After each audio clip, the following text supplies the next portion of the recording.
नमस्कार दोस्तों। मैं आपका दोस्त और एजुकेटर शिवपूजन सिंह आपका अपने यूट्यूब चैनल कॉम्पिटिटिव जोन में आपका बहुत बहुत स्वागत करता हूं। आइए आज बीएसएससी इंटर लेवल का जो एग्ज़ाम आने वाला है, इसके प्रीवियस ईयर क्वेश्चंस पेपर को देखते हैं जो 2011 में संपन्न हुए थे बीएसएससी के द्वारा। चलिए आज उसका डिस्कशन करते हैं, जो कि बड़े ही संभावित और अति महत्वपूर्ण क्वेश्चंस होंगे इन कमिंग एग्जामिनेशंस के लिए। तो आइए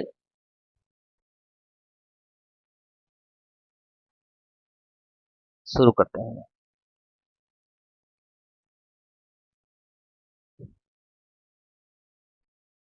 ओके, विश्व का सबसे युवा देश, विश्व का सबसे युवा देश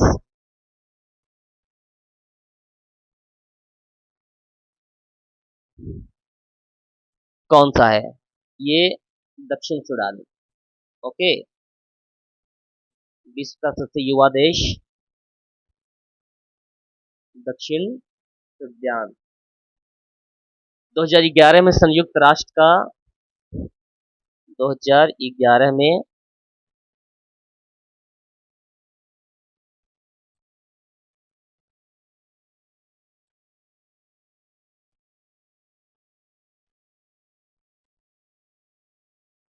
संयुक्त राष्ट्र का 193 183वां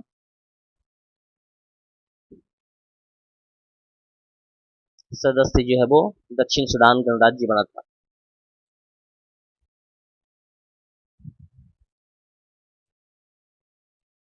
ओके,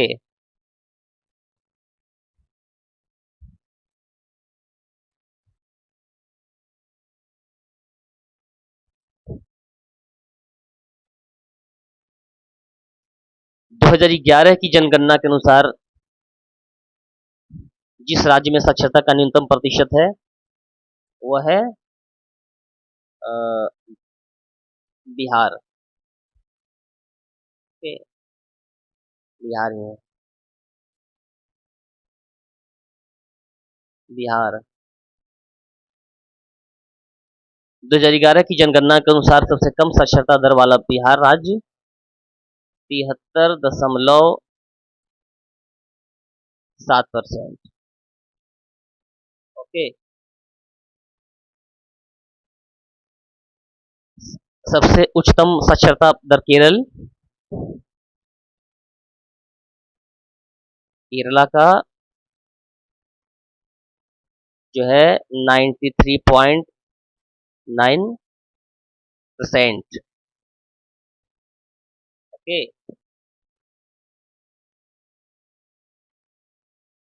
मतलब कौन क्वेश्चन है?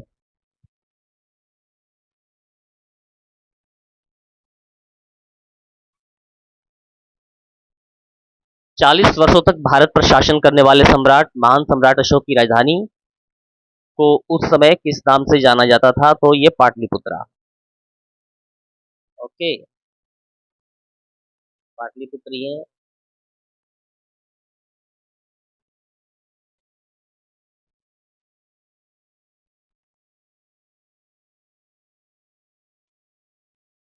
मौर्य सम्राट अशोक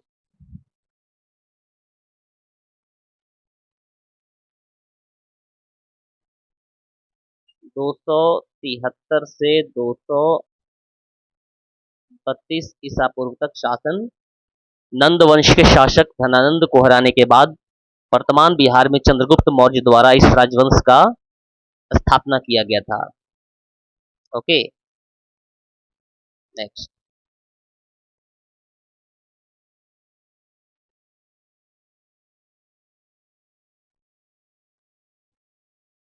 किस राज्य में 2 बार मुख्यमंत्री के रूप में शासन करने वाले पहले योग्य स्नातक इंजीनियर? किसी राज्य में 2 बार मुख्यमंत्री के रूप में शासन करने वाले पहले योग्य स्नातक इंजीनियर कहाँ से हैं? तो ये बिहार से ही नीतीश कुमार। ये तो उस समय का तत्कालीन 2011 का क्वेश्चन है। अभी तो कई बार इन्होंने शपथ ग्रहण किया है। ओके, कौन सा देश आसियान का सदस्य नहीं है?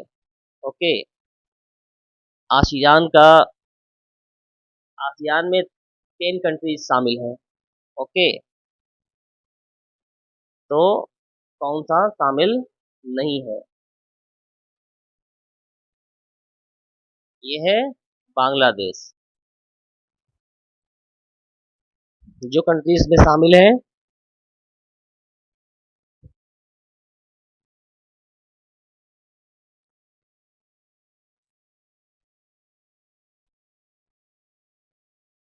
एशियान, आसियान का full form association of south east Asian nation. Okay, Brunei,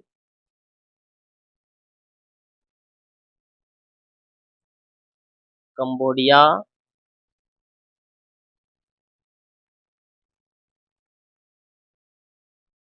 Indonesia, Laos, Myanmar,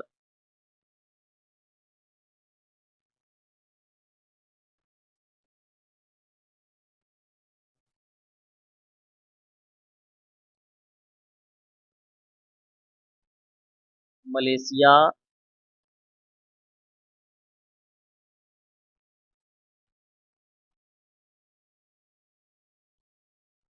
Philippines,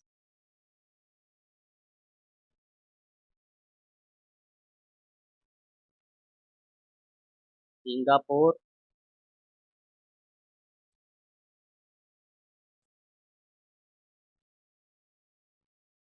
Thailand,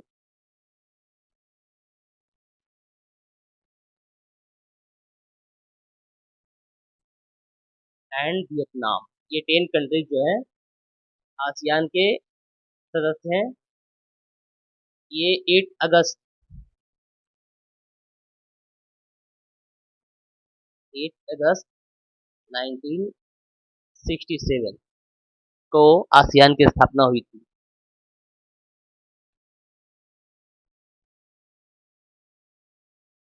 okay, उस राज्य का नाम बताइए जहां से भारत के पहले राष्ट्रपति चुने गए थे। तो ये बिहार, हमारे डॉक्टर राजेंद्र प्रसाद।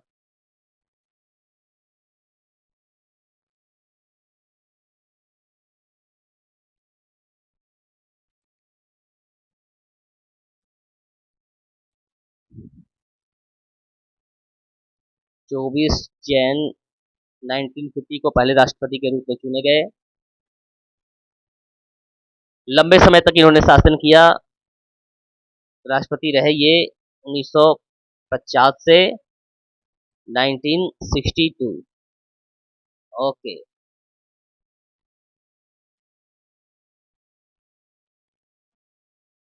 सिखों के 10वें गुरु गुरु गोविंद सिंह का जन्म कहाँ हुआ था? इनका जन्म पटना में। ओके, इन्होंने खालसा पंथ की स्थापना की थी। कब? 16 1699 एडी में इन्होंने खालसा पंथ पंथ की स्थापना की थी। ये क्वेश्चन को भी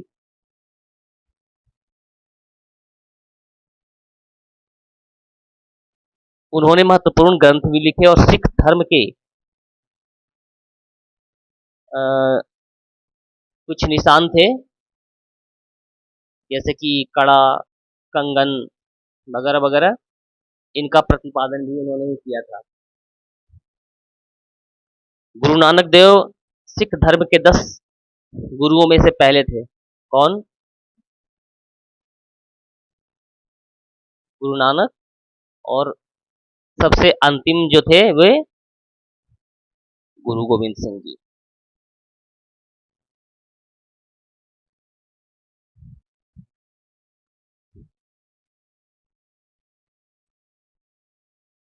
ओके, 1946 में बनी अंतरिम सरकार में डॉक्टर राजेंद्र प्रसाद के पास कौन सा विभाग था? इनके पास खाद्य और कृषि विभाग, ओके ओके। निम्नलिखित में से कौन सा आयोग सबसे पहले भारत के संविधान के एक अनुच्छेद के तहत एक निश्चित प्रावधान के अनुसरण में स्थापित किया गया था?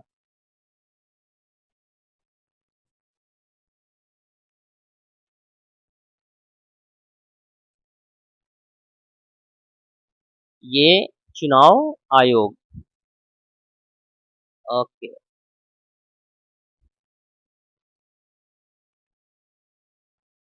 दावोस विश्व आर्थिक मंच की वार्षिक बैठक का स्थल कहाँ स्थित है? यह है स्विट्जरलैंड। ओके, स्विट्जरलैंड, दावोस में। विश्व आर्थिक मंच 1971 में अस्तित्व में आया था।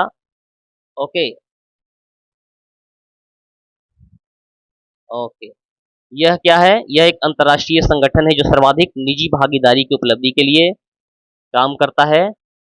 दावोस में विश्व आर्थिक मंच की वार्षिक बैठक स्विट्जरलैंड में स्थित। ओके। ओलंपिक खेलों में बैल बारकर कप किस खेल के लिए प्रदान किया जाता है? ये मुक्केबाजी के लिए। कौन सा? बैल बारकर कप। तक्षशिला का प्राचीन शहर निम्नलिखित में से किसके बीच स्थित है? सिंधु और झेलम। सिंधु और झेलम नदियों के बीच। ओके। तक्षशिला एक प्राचीन शहर था जो अब उत्तर पश्चिम पाकिस्तान में चला गया है ये। ओके। 1980 में 1980 ईस्वी में इसे यूनेस्को की विश्व धरोहर स्थल घोषित किया गया है। ओके, तक्षशिला को।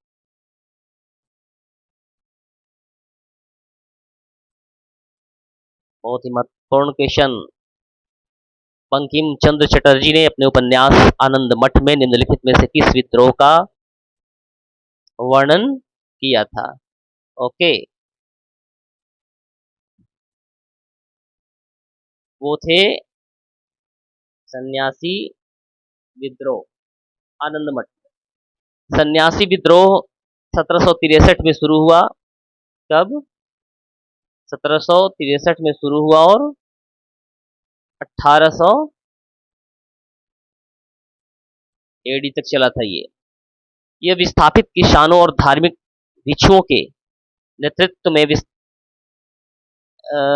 उन्हीं के द्वारा जो है वो ये विद्रोह किया गया था। 1770 के अकाल और ब्रिटिश ईस्ट इंडिया कंपनी के कठोर आर्थिक आदेश ने भारत के पूर्वी हिस्से में सन्यासियों के एक समूह को अंग्रेजों के खिलाफ लड़ने के लिए बाध्य किया था। सन्यासी विद्रोह ने कंपनी के कारखानों और कोषागारों को लूटा और इनकी सेना के साथ संघर्ष किया। इस विद्रोह को दबाने का श्रेय जो है वारेन हेस्टिंग्स को जाता है। ओके, कौन? Warren Hastings. इस व्यक्ति ने इस विद्रोह को दबाया था। ओके।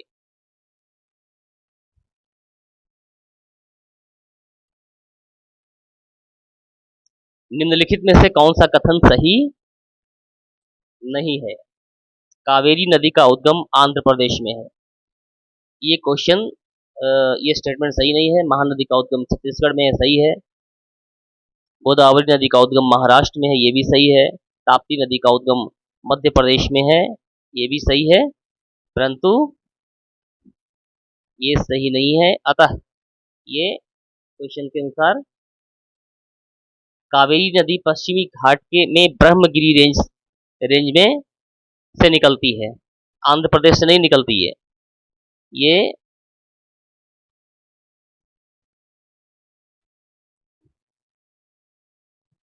ब्रह्मगिरी रेंज से निकलती है। ओके। ताल कावेरी, ताल कावेरी इसका उद्गम स्थल है।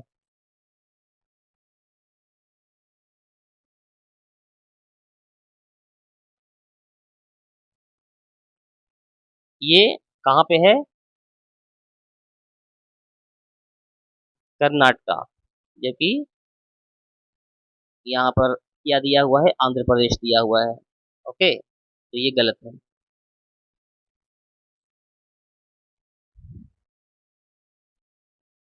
निम्नलिखित में से कौन हिंदुस्तानी शास्त्रीय गायक हैं? ये हैं गंगूबाई हंगल। ओके, गंगूबाई हंगल कर्नाटक की ख्याल शैली की एक हिंदुस्तानी शास्त्रीय गायिका। ओके, ख्याल शैली रिलेटेड टू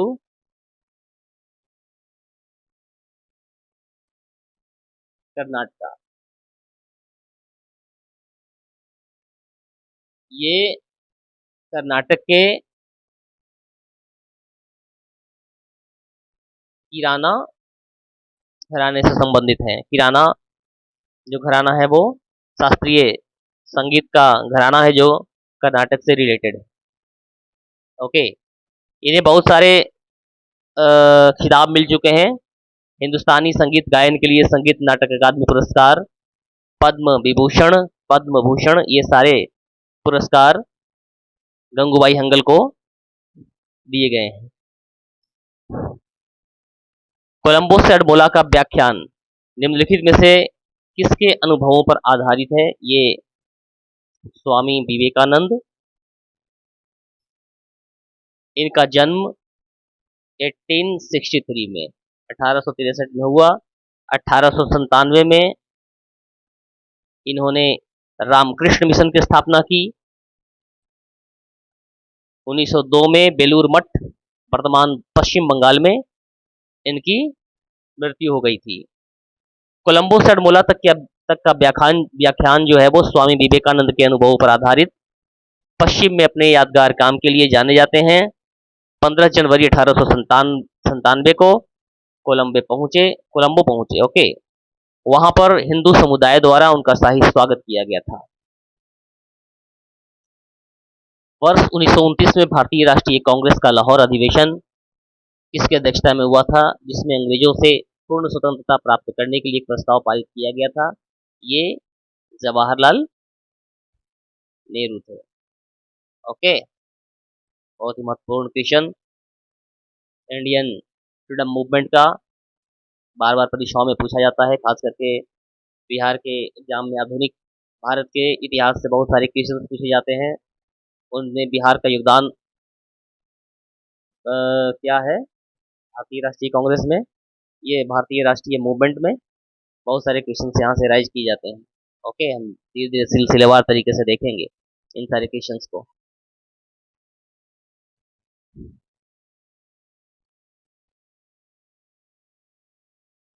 राज्य के नीति निदेशक तत्वों में से कौन सा महात्मा गांधी के दर्शन शास्त्र से संबंधित है? ये है ग्राम ग्राम पंचायतों की स्थापना। भारतीय संविधान का आर्टिकल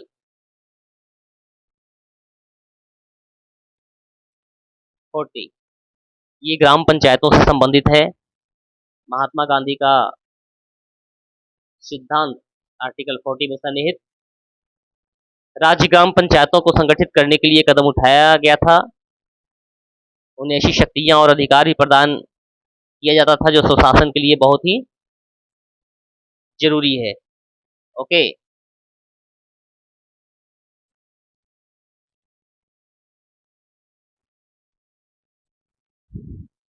हड़प्पा सभ्यता का संबंध कांस्य युग से, बार बार रिपीट किया जाने वाला question. Okay, just undermined this question.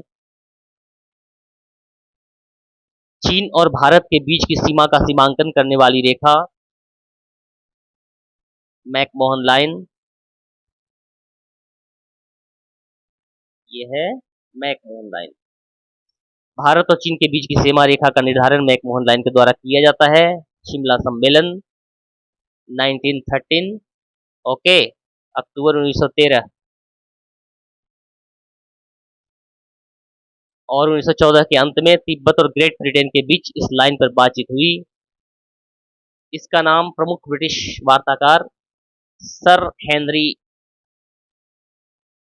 Sir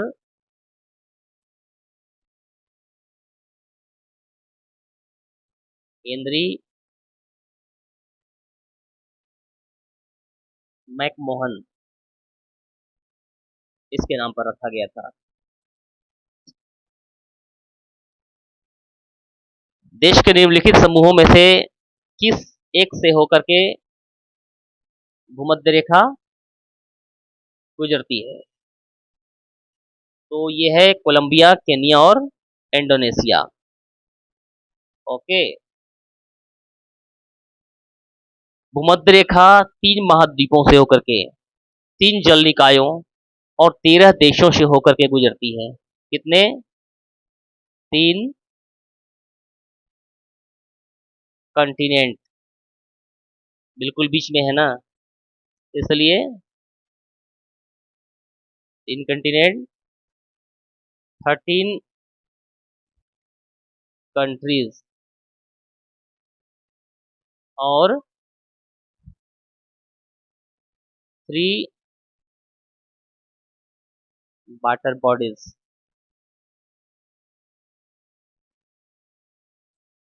okay,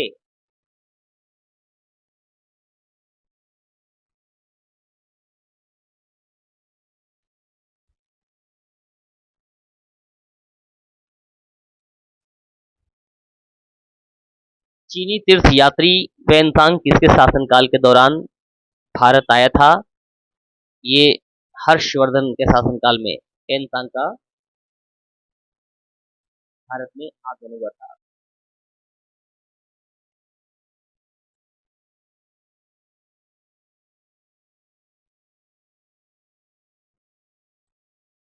भारतीय संविधान सभा ने भारतीय राष्ट्रीय ध्वज की डिजाइन को अपनाया था 22 जुलाई 1947 को। ओके, नेक्स्ट, भारतीय राष्ट्रीय गान पहली बार कब गाया गया था? ये 1911 ईस्वी। ओके, 1911 ईस्वी में भारतीय राष्ट्रीय गान ये पहली बार सार्वजनिक रूप से 27 दिसंबर 1911 को भारतीय राष्ट्रीय कांग्रेस के कलकत्ता अधिवेशन में गाया गया था। ओके, बार बार मैं बताता हूँ, 52 सेकेंड, इसे आधिकारिक रूप से गाने में 52 सेकेंड का समय लगता है। ओके, भारत में श्वेत क्रांति के जनक के रूप में किसे जाना जाता है? ये हैं डॉक्टर वी कुरियन, श्वेत क्रांति के जनक। डॉक्टर वर्गीज कुरियन को भारत में श्वेत क्रांति के जनक के रूप में जाना जाता है। श्वेत क्रांति 1970 में भारत में सबसे बड़े डेयरी विकास आंदोलनों में से एक था। ये कब? 1970। ओके, 1970 के दौरान भारत में डेयरी उत्पादन में भारत ने उल्लेखनीय सफलता हासिल किया था। ओके,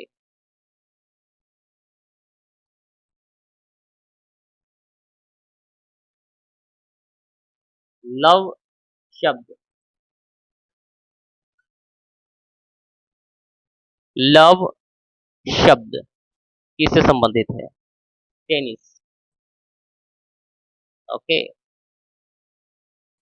वृंदावन उद्यान कहाँ स्थित है? ये मैसूर। ओके, बड़े ही हाईलाइटेड क्वेश्चन है ये सब, 2011 के दरमियान पूछे गए बीएसएससी के एग्जामिनेशन में। निम्नलिखित में से किस राज्य से सर्वाधिक रेल मंत्रियों का आगमन हुआ है? ओके, तो ये हमारा बिहार है। ओके। संध्या या रात्रि में निम्नलिखित में से सबसे ज्यादा चमकने वाला पिंड, ये शुक्र ग्रह। ओके।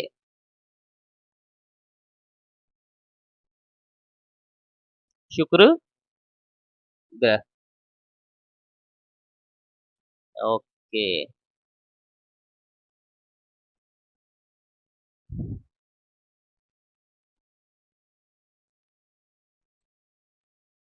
सागर की हवा बहती है।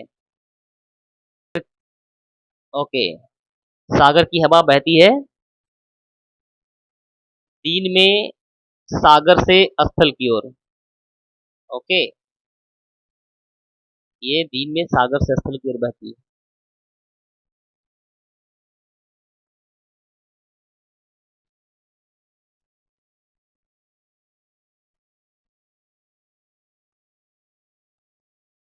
ओके। मानव नेत्र के दृष्टि पटल पर बनने वाला प्रतिबिंब होता है, ये वास्तविक और उल्टा होता है। ओके। वास्तविक और उल्टा। नेक्स्ट। सीमेंट को पीसने की प्रक्रिया के दौरान पाउडर क्लिंकर में जिप्सम मिलाने का उद्देश्य क्या होता है? इसका उद्देश्य होता है सेटिंग की दर को कम करना। ओके। इस वजह से इसमें जिप्सम मिलाते हैं।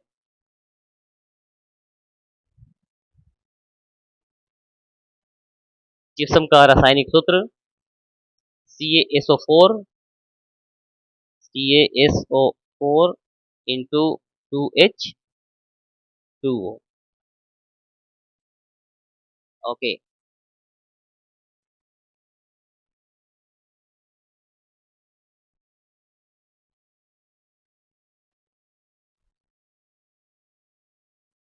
प्राकृतिक गैस का मुख्य घटक क्या है? मीथेन, इथेन, ब्यूटेन और हाइड्रोजन। तो मीथेन।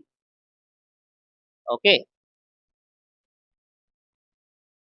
प्राकृतिक गैस मीथेन में इसका परसेंटेज 80 to 90%। ओके। प्राकृतिक गैस मीथेन, इथेन और प्रोपेन का मिश्रण होता है। इसका उष्मीय मान 50 किलो जूल पर ग्राम होता है। ओके। 50 केजी किलो जूल पर ग्राम। ओके।